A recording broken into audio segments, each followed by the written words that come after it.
Hello! I want to talk about my OCs.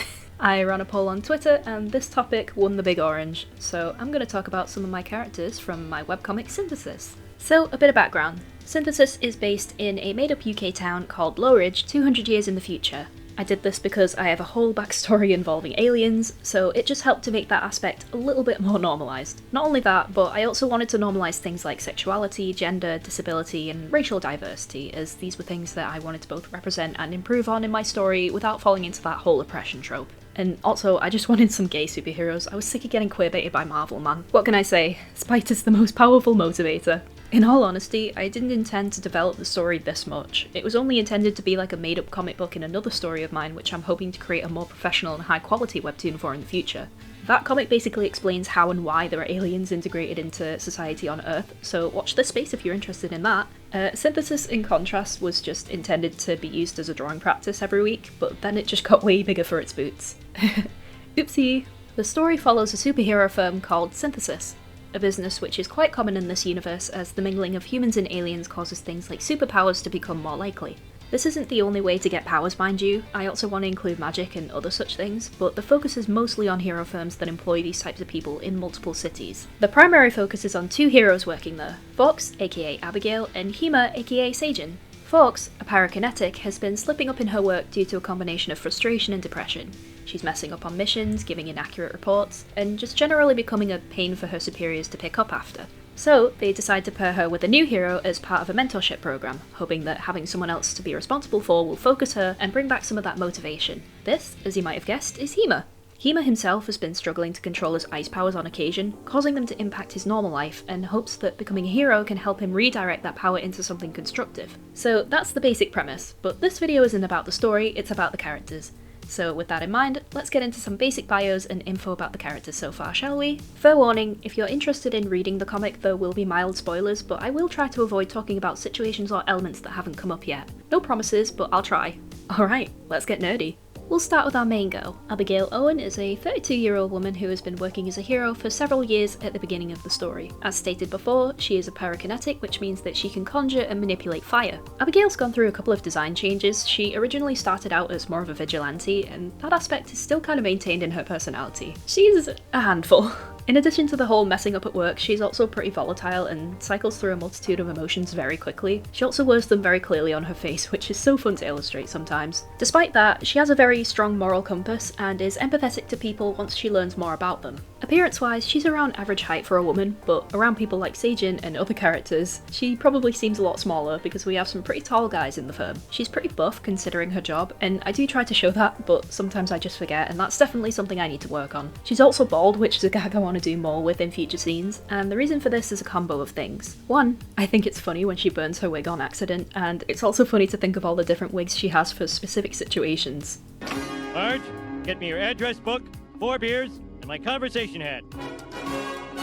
2, it felt logical given her powers, since human hair is obviously flammable. And 3, I admittedly sometimes use Abigail as a projection character for issues like body image. Sure, she's a strong woman, but her being bald isn't by choice, same as how a lot of women don't choose to look a certain way and are chastised for it. That said, she's a pretty goofy and funny character to work with, and was inspired by characters like Deadpool and One Punch Man, in case you couldn't tell. I really enjoy her, and she's the oldest OC in the story in terms of creation, the earliest drawings I can think of being from 2014, I think. I've definitely developed both her and the story more than ever intended, and I'm happy I did. She's a lot of fun. Moving along, let's talk about Hema. So Hema, aka Seijin, is a 19-year-old cryokinetic newcomer to the firm, and has the ability to create and manipulate ice. He was paired with Abigail as a form of motivation as well as damage control while on missions, considering their abilities are, wait for it, polar opposites.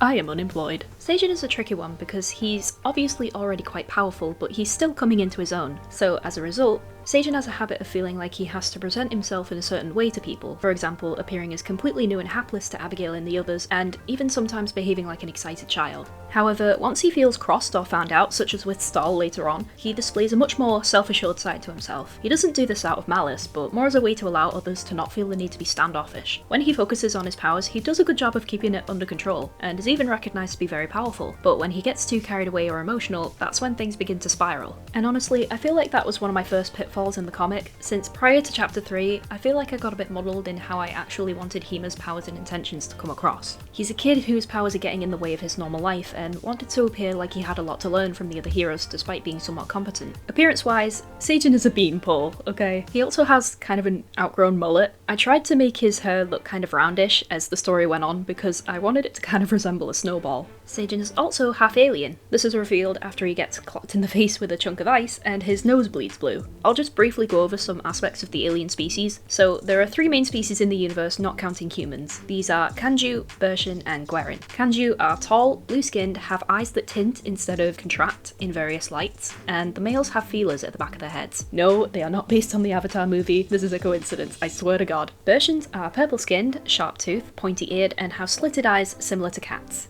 And Guerin are the most visually distinct. They are the shortest species with a large variation in hair, eye, skin, and marking colours, and can also have wings, which is considered a recessive gene. They're also anatomically androgynous. I'm really sorry, I don't know how to properly explain that because I'm cisgender. I don't know if those are the right terms, but essentially, gender doesn't really exist for Guerin unless they choose it for themselves. I don't know if anyone's noticed, but all of these species are also inspired by fantasy creatures. Kanju are elves, Bershins are vampires/werewolves, and Guerin are fairies. In terms of like interspecies relationships, when 2 different species have a child, the child will take on the species of the mother with only subtle indicators alluding to the father, such as blood, hair and eye colour, body shape, and height. It's also kind of a lottery which of these traits the children will actually inherit. In Seijin's case, he has blue blood and is really heckin' tall, and as you can guess from what was said before, his heritage is the cause of his powers. Since the comic is still building up, I haven't had a chance to go into the species history or role in the story yet, but I'm hoping to go more in depth in future chapters, and we will also in turn learn more about Seijin. But for now, let's move on. Next, we have one of my faves, Maggie. Maggie, or Magatha, is a 29-year-old Guerin who works as a seamstress/costume designer for the firm, and she's also Fox's girlfriend. Maggie is generally very friendly and talkative with most people, however, if she decides she doesn't like someone, for example one of the firm's superiors, she can be very blunt, stubborn, and just plain rude. Like Fox, she wears a lot of her emotions on her sleeve, but carries herself in a slightly more dignified manner. Very slightly. She's a very determined person too, like she'll literally go behind people's backs to do stuff that she deems to be the right thing to do, especially if she thinks it's for other people's benefit. In terms of powers, Maggie is a chromakinetic, meaning she can manipulate colours and is able to use this in some interesting ways, such as camouflage, and we've just gotten to the part in the comic where she alters Seijin's hair and eye colour to go with his hero costume, so that's pretty cool. Appearance-wise, Maggie is very short because she's a Guerin. She has a lot of hair, to contrast Abigail, which thinking now is probably a fire hazard, but oh well. And she's obviously very fashion focused. I'm not sure yet if I want all Guerin to have ombre hair naturally or just Maggie because of her powers, but I guess we'll see. I really like the rocket lolly kind of colours she has going on. She loves anything to do with designing and can sometimes come off as materialistic because of this, and she's also not afraid to call people out if they've made a fashion blunder. I was kind of inspired by Ariana Grande for her design, particularly the ponytail, in case that wasn't obvious. She often wears primarily monochrome outfits to offset her already pretty colourful biology, and this is also a nod to a certain bird that she's associated with. But that's all I'm going to say on that. You'll have to read the comic to figure out which. The story of how Maggie ended up working at the firm, as well as her relationship to various people working there, particularly Dennis and G, is something that I'm really excited to get up to, but unfortunately we won't be getting there for a little while just yet. But what I can say is that Maggie is definitely a very interesting character. Now we're up to Dennis. Dennis is a 40-year-old office jockey who is essentially the manager of the firm alongside G. His duties involve processing the hero's information, legal issues, all that boring junk that no one really cares about in superhero comics. He's basically the one that stops everyone from getting sued. That's all you need to know. However, since the firm is small and going through a rough patch during the story, Dennis is often pretty overworked and exhausted. He's almost constantly seen with either a tablet, stack of papers, or a coffee cup in his hands. The poor guy. Dennis is very charismatic and often believes positively in his workers, despite some of the shit they put him through. I like to describe him as like a used car salesman who just really needs a vacation. He's also American because, I don't know, in American superhero comics or movies there's always some random British butler or something, so I just kind of wanted my own version of that. Dennis is tall, with a sturdy build, has long dreadlocks that are tied into a ponytail, and a short scruffy beard, if you can call it that. He's one of the characters that I was most excited about learning to draw, but also a bit nervous too at first. I don't know, it still feels like I've not quite mastered how his hair should actually look yet, and it kind of throws off his appearance sometimes, I feel. I've tried using references, and I've looked at a bunch of tutorials on black hair, but I guess it's just a matter of keeping at it. I'm gonna link some of these tutorials below, but if you guys have any good ones, please let me know. I just want him to look good, it's what he deserves. In terms of power, powers, Dennis is super easy and simple. He can teleport. Originally, I wanted him to do like a projection power where he's kind of in the room but not really, but then I basically retconned that because it just, I don't know, it felt very cruel for him to be working in several rooms at once on top of basically swimming in a pool of legal paperwork. But yeah, that's Dennis. Definitely an awesome guy. Lastly, I'm gonna do these three at once because they're kind of a package deal already and I'm getting tired. The final three I'll be talking about are Stahl, Eco, and Roy. Stahl is the big muscly guy who is kind of the de facto leader of this lovely bag and bin of musketeers. His power is invulnerability, so basically he's bulletproof and kind of acts like a shield for the other two and coaches them while they do their thing. He's also very people smart and can read people's face and body language extremely well, which comes in handy for characters like Sagen, who has a habit of putting on a face for others.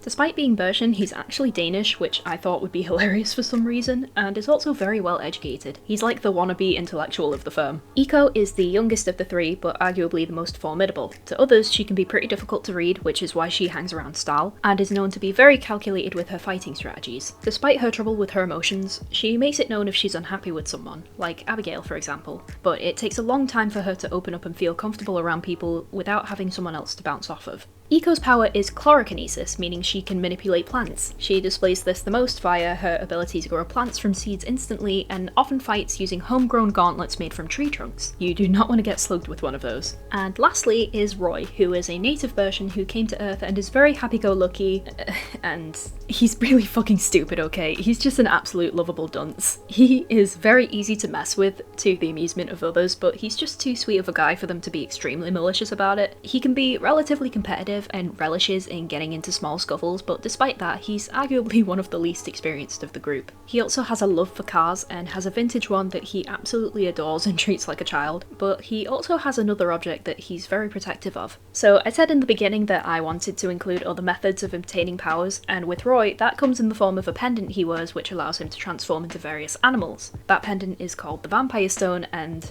that is a huge spoiler, so I'm gonna stop right there. And I think we can close it here. With that, this is the majority of the main cast of my humble little story. I might do another of these videos since there are a couple more that are super cool, but I'm gonna wait until a few more appear for that. There are some characters who haven't debuted yet that I am so stoked to finally get to. Thank you for watching and listening to me ramble about my dumbass characters. It feels good to have a place to info dump. Please leave a like and subscribe, and leave a comment if you like. Maybe tell me who your favourite is. Stay safe everyone. Bye!